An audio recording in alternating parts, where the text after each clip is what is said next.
ക്രിക്കറ്റിന്റെ മെക്കയായി അറിയപ്പെടുന്ന ലോർഡ്സ് അവിടെ ഒരു സെഞ്ചുറി നേടിയാൽ ഒരു 5 വിക്കറ്റ് നേട്ടം സ്വന്തമാക്കിയാൽ ഓണർ ബോർഡിൽ പേരെഴുതാം. ലോർഡ്സിലെ ഓരോ നേട്ടവും താരങ്ങൾക്ക് മറ്റേതൊരു മൈതാനത്തെക്കാളും പ്രിയമാകും.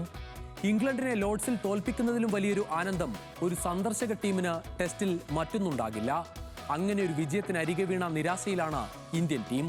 പക്ഷേ അവിടെ ഇന്ത്യയുടെ രണ്ടാം ഇന്നിംഗ്സിൽ ഒറ്റയാൾ പോരാട്ടം നടത്തി പുറത്താകാതെ നിന്ന രവീന്ദ്ര ജഡേജയെ ഒറ്റതിരിഞ്ഞ് ആക്രമിക്കുകയാണ് ഒരു കൂട്ടം ആളുകൾ. ജഡേജ ഈ വിമർശനം അർഹിക്കുന്നുണ്ടോ? രവീന്ദ്ര ജഡേജയാണോ ലോർഡ്സിലെ വില്ലൻ?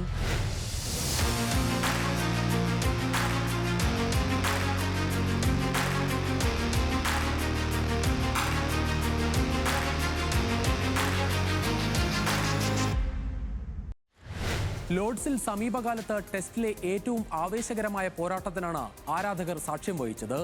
387 റൺസിന് ഇംഗ്ലണ്ടിനെ ഒതുക്കിയ ഇന്ത്യ മറുപടി ബാറ്റിംഗിൽ നേടിയത് 387 റൺസ് തന്നെ. ആർക്കും ലീഡില്ലാത്ത അപൂർവമായ ഒരു തുല്യത. ജോ റൂട്ടിന്റെ സെഞ്ചുറിക്ക് 5 വിക്കറ്റുമായി ജസ്പ്രീത് ബുംറയുടെ മറുപടി. ബാറ്റിംഗിൽ KL രാഹുലിന്റെ സെഞ്ചുറിയൻ തിളക്കം. വെടിക്കെട്ട് ബാറ്റിംഗുമായി തിളങ്ങി ഋഷഭ് പന്ത്. രണ്ടാം ഇന്നിംഗ്സിൽ 192 റൺസിന് ഇംഗ്ലണ്ടിനെ എറിഞ്ഞിട്ട് ഇന്ത്യ ജയപ്രതീക്ഷ ഉയർത്തി. ഇംഗ്ലണ്ടിൽ 2 പതിറ്റാണ്ടിനിടെ ഒരു ഇന്ത്യൻ സ്പിന്നറുടെ മികച്ച പ്രകടനവുമായി തിളങ്ങി വാഷിംഗ്ടൺ സുന്ദർ. പക്ഷേ രണ്ടാം ഇന്നിംഗ്സിൽ ബാറ്റെടുത്തപ്പോൾ ഇന്ത്യൻ മുൻനിരയ്ക്ക് പിഴച്ചു. ആദ്യ 2 ടെസ്റ്റിലും തിളങ്ങിയ യശസ്വി ജയ്സ്വാളും ശുഭ്മൻ ഗില്ലും ഋഷഭ് പന്തും ലോർഡ്സിലെ രണ്ടാം ഇന്നിംഗ്സിൽ കളി മറന്നു. 3 പേരും പുറത്തായത് 2 അക്കം കാണാതെ. കരുൺ നായരും നിരാശപ്പെടുത്തി. KL രാഹുൽ നേടിയത് 39 റൺസ് മാത്രം. അവിടെയാണ് രവീന്ദ്ര ജഡേജയുടെ ഒറ്റയാൾ പോരാട്ടത്തിന്റെ പ്രസക്തി. രവീന്ദ്ര ജഡേജ അല്പം ആക്രമിച്ച് കളിച്ചെങ്കിൽ ഇന്ത്യക്ക് ജയം ലഭിക്കുമായിരുന്നെന്നാണ് മുൻ നായകൻ മുഹമ്മദ് അസറുദ്ദീന്റെ അഭിപ്രായം. ജഡേജയുടെ പ്രതിരോധം പാളിയെന്നാണ് വിമർശനം.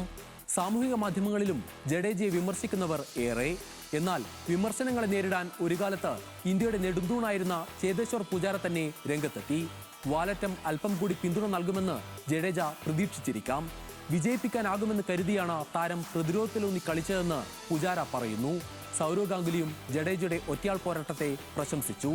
181 പന്തുകൾ കണക്കെടുത്താൽ 30 ഓവർ ഒറ്റയ്ക്ക് പൊരുതി ഒരറ്റത്ത് ഉറച്ചുനിന്ന് ഇന്ത്യൻ വിജയത്തിലേക്ക് ബാറ്റ് വീശുകയായിരുന്നു രവീന്ദ്ര ജഡേജ. മറുവശത്ത് പിന്തുണ നൽകാൻ സ്പെഷ്യലിസ്റ്റ് ബാറ്റർമാർ ആരുമുണ്ടായില്ല എന്നതാണ് ഇന്ത്യൻ പരാജയത്തിന് കാരണം. 54 പന്തുകൾ നേരിട്ട് ജസ്പ്രീത് ബുംറയും 30 പന്തുകൾ ബാറ്റ് ചെയ്ത് മുഹമ്മദ് സിറാജും നൽകിയ പിന്തുണ മറ്റുള്ളവർക്ക് നൽകാനായില്ല. സിറാജിന്റെ നിർഭാഗ്യകരമായ പുറത്താകൽ സംഭവിച്ചില്ലെങ്കിൽ ലോർഡ്സിലെ ഫലം മറ്റൊന്നായേനെയെന്ന് വിശ്വസിക്കുന്നവരാണ് ഏറെയും. ആദ്യ ടെസ്റ്റിൽ ഹെഡിംഗ്ലിയിൽ കാര്യമായി സംഭാവനയില്ലെങ്കിലും കഴിഞ്ഞ 2 ടെസ്റ്റിലെ 4 ഇന്നിംഗ്സിലും അർദ്ധ സെഞ്ചുറി നേടി ടീമിന് കരുത്തായ താരമാണ് ജഡേജ. ലോർഡ്സിലെ രണ്ടാം ഇന്നിംഗ്സിലെ ടോപ്പ് സ്കോററും ജഡേജ തന്നെ. ബാറ്റ് കൊണ്ടും പന്തുകൊണ്ടും മികവ് പുലർത്തുന്നതിനൊപ്പം ഫീൽഡിംഗിലെ ഇന്ത്യയുടെ ഏറ്റവും വലിയ പ്രതീക്ഷയും ജഡ്ഡു തന്നെയാണ്. ഇതിഹാസങ്ങൾ പടിയിറങ്ങിയതിനു ശേഷമുള്ള പരമ്പരയിൽ ഒരു തിരിച്ചുവരവ് ഇന്ത്യ സ്വപ്നം കാണുമ്പോൾ അതിന്റെ ചാലക ശക്തി തന്നെയാണ് രവീന്ദ്ര ജഡേജ. എന്നും ഓർമ്മിക്കാവുന്ന ഒരു പോരാട്ടത്തിന് കൈയടിക്കേണ്ടതിന് പകരം ആക്രമിക്കുന്നവരോട് എന്തു പറയാൻ?